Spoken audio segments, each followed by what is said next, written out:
When we think about Jesus and the apostles, we automatically see them in Judea preaching the Gospels, right? But were the apostles real people? And what evidence is there? Yes, they were real, and no, they weren't.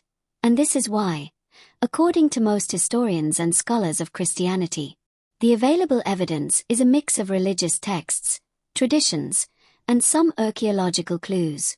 Who were the apostles? The 12 apostles were Jesus' closest disciples. Among them were Peter, John, James, Andrew, Thomas, Matthew, and Judas Iscariot, among others. They were ordinary men, fishermen, tax collectors, and religious activists.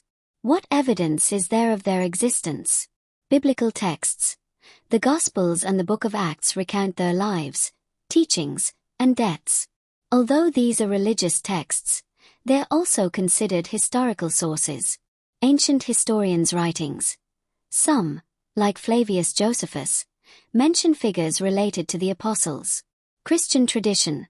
Churches have preserved stories about where they preached and how they died. For example, Peter is believed to have been crucified in Rome, and John to have died of old age in Ephesus. Archaeology. While there's no direct evidence for each apostle, there are relics and tombs attributed to them.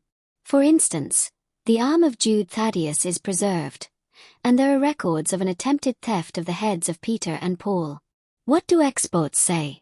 While there is a general consensus that Jesus was a historical figure, the existence of the 12 apostles is less definitively supported by external evidence.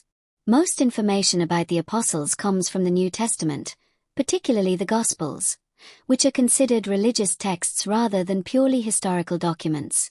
Myth or reality? Although some aspects of their lives are wrapped in legend, most scholars agree they were real people who played a key role in the spread of Christianity. But it's the same as Jesus. There's no evidence they existed, and they supposedly lived much longer than Jesus, yet the evidence is very scarce. Many scholars agree that historical evidence about the apostles and Jesus is scarce and, in many cases, indirect. Although they're credited with great deeds and travels, contemporary documentation to support this is very limited.